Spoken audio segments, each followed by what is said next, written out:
Well, have you seen the judgment from Bristol today? 4 people on trial for criminal damage. You remember, Black Lives Matter. The chant was going out. It was being supported by the press, supported by sports teams. People were taking the knee. The police were allowing people to desecrate Churchill's statue. No sanctions taken against anybody. And then in Bristol, the Edward Colston statue toppled and thrown into the dock. 4 people accused of criminal damage. Rianne, Milo, Sage and Jake. The names say it all. Not oppressed black people fighting for equality. No, far from it. No. Privileged white kids, racked with guilt, fueled by Marxist ideology.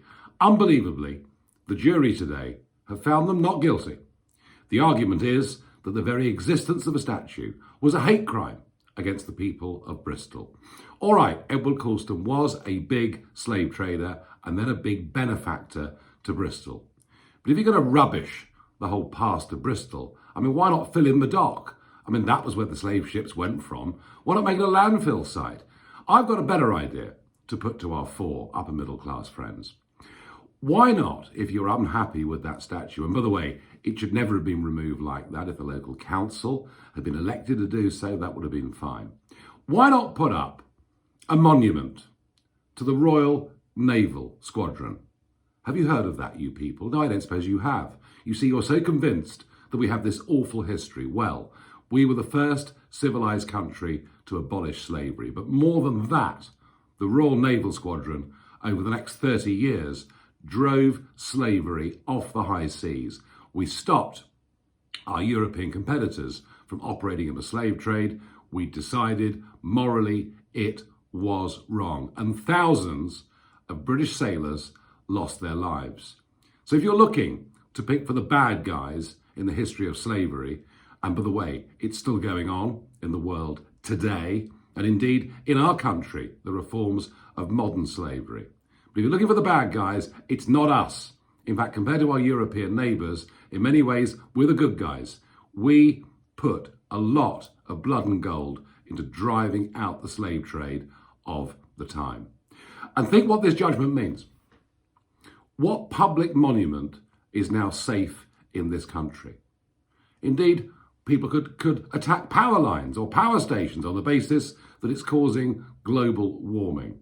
This is a very, very disturbing, worrying case. And it reminds me a bit of Oregon in America, where the police have given up and people have simply taken things into their own hands.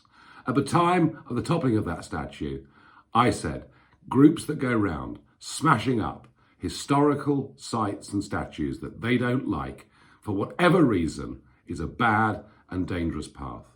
Well, BLM, I was calling it at the time. Nobody wanted to know. It is a Marxist organisation devoted to bringing down Western society and capitalism, and its main aim is to defund the police. It's not about racial equality. It's about the destruction of modern Western civilization. And BLM's been very successful in America. Lots of state police departments, city police departments have cut funding after George Floyd's death. And the result? Spiralling violent crime and murder rates.